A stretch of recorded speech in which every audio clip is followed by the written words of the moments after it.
How's it going? I was asked by Alexis Calixtro. Calixtro. I may be butchering that last name. If I am, I apologize. Alexis says, can you make a video talking about the steps to buying a rental property to rent out to tenants? So I'm guessing Alexis wants a step-by-step guide on how to buy the first one. Also Alexis went on to say that other YouTubers seem like they're trying to sell something, and it just seemed kind of scammy. But anyway, so I'll make this video for Alexis or anybody who wants to watch it. It's going to be a step-by-step guide on how to get your first rental property. All you got to do is sign up for my course and come to the... No, I'm just joking. I don't have anything to sell. Let's see. Oh, get that sun out of there. Let's see. I will say that the first rental property you buy is going to be the hardest one to buy.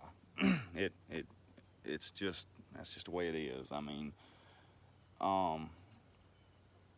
it wasn't for me, but I kind of done things kind of weird in comparison to everybody else I know, because I bought, when I was 20, 21, 22, something like that, I bought my first house, and it wasn't much of a house, but it was, everybody else's, all my friends were renting, and I wanted to own my own house, because somebody had told me that, how did he word it? He said something like,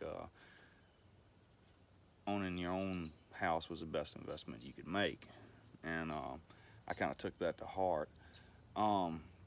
He was wrong. It totally wrong. Owning your own house is not the best investment you can make. Owning somebody else's house is the best investment you can make.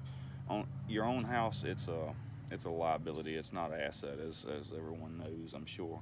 But anyway, on to the step-by-step guide on how to buy your first one. All right, step one. Figure out what your price range is. I wrote all these down. Let me lean back so I can get a better view of this. Figure out what your price range is going to be.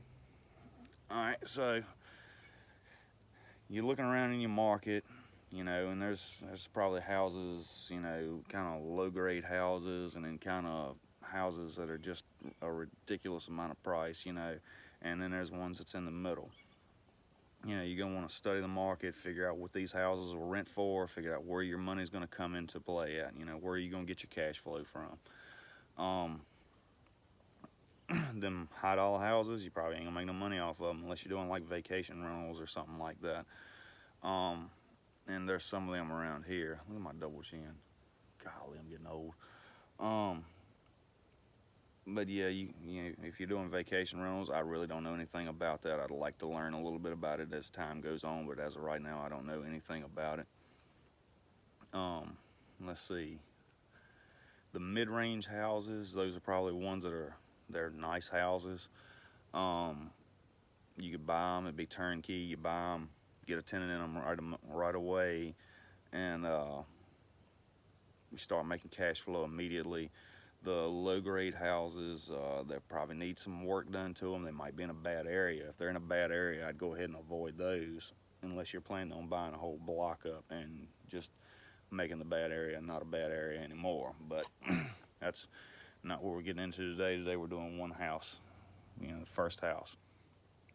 So honestly, what I would try to shoot for on those low-grade, those low-price houses, find one in a good area and find one that needs a little bit of work, not a lot of work, but it's one that that it's undervalued, and the cabinets don't look that great. The walls need to be painted, carpet needs to be changed, flooring, all that stuff needs to be swapped out because it's dated or it's faded or it's just nasty, something like that. And you get those, get you one of them. That's the one you're going to shoot for. Well, now you know your price range, and what you want to do after you get your price range is you want to get your down payment ready. Figure 20% for your down payment. That's going to be what the bank requires, is a 20% down payment. And the way you're going to get this, you're going to have to work for it. It's just the way it is. And pull overtime wherever you're working. Find yourself a side hustle. I done got me a little side hustle. I didn't mean to, but I accidentally did. I'm making these Adirondack chairs, like I'm sitting in right here. Let's see, I don't know if you can see it or not. But yeah, anyway, I'm making these little Adirondack chairs to make me a little extra cash. Um, like I say, work your overtime. If you own your own home, now might be a good time to think about refinancing, doing a cash out refinance to get a little extra cash in your pocket. It's not a bad thing to have money in your pocket. Don't let anybody tell you it's a bad thing to have money. It ain't. Money is not the root of all evil. I mean, you can't help out other people if you don't have your own life in order. So, let's see. You got a 401k built up, now might be the time to think about taking out a 401k loan. Don't, I ain't even gonna tell you how to do it. I mean, if, figure out what you can afford to pay back.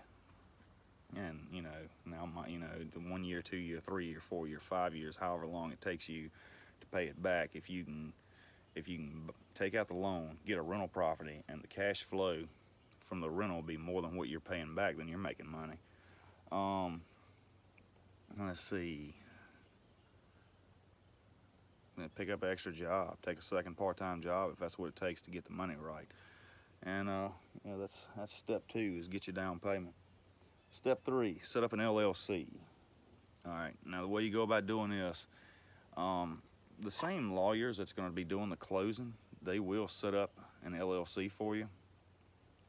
So just go talk to them. Tell them you want to set you up an LLC. You're going to have to come up with a name for the LLC. And just tell them what you're going to do. I think ours costs like $250 to set up the LLC. The reason you want to do that is it's going to protect you if something happens, house burns down, whole family gets burned up in it, something terrible happens like that, or somebody falls and breaks their leg, or something horrible happens and there ends up being a lawsuit, you can't get sued. Your LLC can, but you can't. And something else with that is you want to make sure that when you get your insurance on the house that it covers stuff like that, so it really doesn't come back to you at all. But yeah, that's step 3 right there is set up an LLC. Step 4, talk to the bank. You're going to want to talk to your bank. You go to your banker, find the loan officer, and talk to him or her, and set up a relationship with them. And tell them what your plan is. Tell them you've already got a LLC set up because you've already done that, and you just want to buy a rental property, put somebody in it, try to make you a little extra cash. Remember, when you go into the bank, have this mindset to you. They're helping you out because they're giving you a little bit of money, but you're the customer. You're the one that's in control, all right? So if you don't like the terms they're telling you, don't worry about it. Don't worry about the terms. I need to shave. If you don't like their terms, go to another bank, I will tell you to try to shoot for local banks, and with local banks, you might be able to kind of, I can deal with the terms a little bit better just because you're my local bank. And the reason I say you want to work with local banks instead of the big banks is because the local banks put money back into the community. They're putting money back into the community that you live in. They're putting money back in the community that you might be renting in. So helping out the local banks is really helping you out in the long run. So that's just a little mentality that I have, because I'm a local bank guy. I don't work for a local bank, but I work with the local banks on all my rentals, and just something to kind of think about. I would definitely suggest working with your local bank.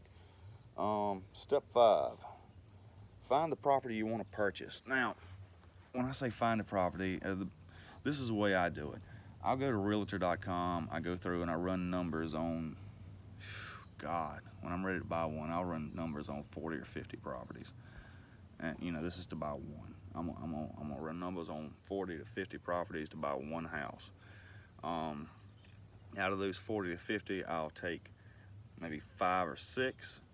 I'll call my realtor. Now you're gonna need to find your own realtor. Do not use the same realtor that the seller is using unless that is already your realtor.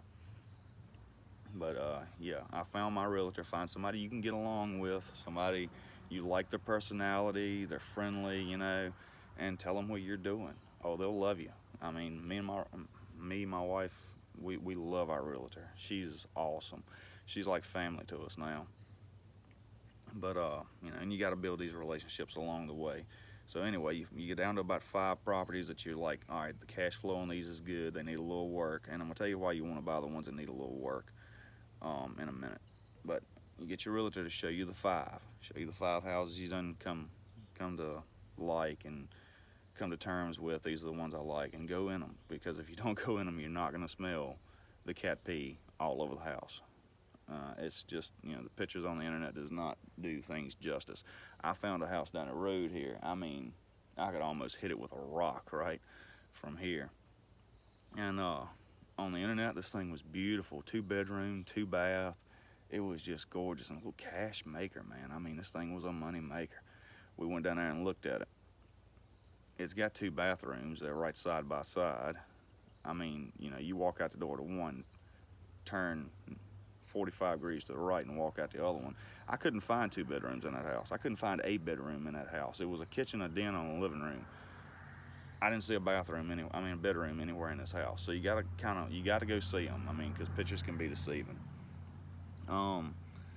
Let's see. So you got your realtor. You go into 5 houses. You find the one you want, and your realtor will lead you the rest of the way through the process. You know, you've already got your LLC, so you're back and forth with the bank. You know, tell them what's going on. Back on to why you want one that needs a little work and why you're buying undervalued houses.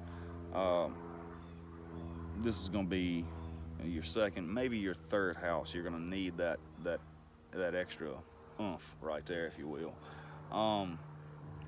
So after you get your first one, you got everything under control, right? You done talk to the bank, got your loan, got your mortgage, and then, like I say, the bank and the realtor will lead you the rest of the way through it, because, you know, the bank wants to sell you the loan, the realtor wants to sell you the house.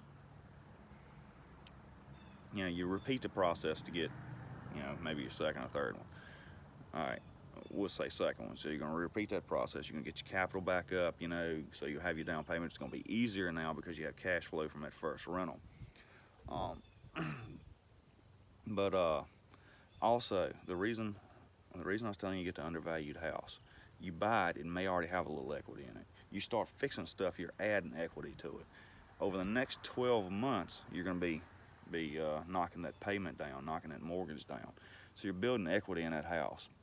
After 12 months of owning that house, you go back to the bank and you tell them you want to put a lien on it to get another property. So you're already saving up money for your second one. You're putting a lien on this one to get your third one. All of a sudden, you're up to 3 properties, and you're only like maybe 12, 14 months in. So that's the way you get things moving fast. But anyway, I hope this helps. Like, subscribe, and share. Alexis, if you have any more questions, feel free to ask. I'll be glad to talk about anything you want me to talk about. And that goes for anybody. All right, later, everybody.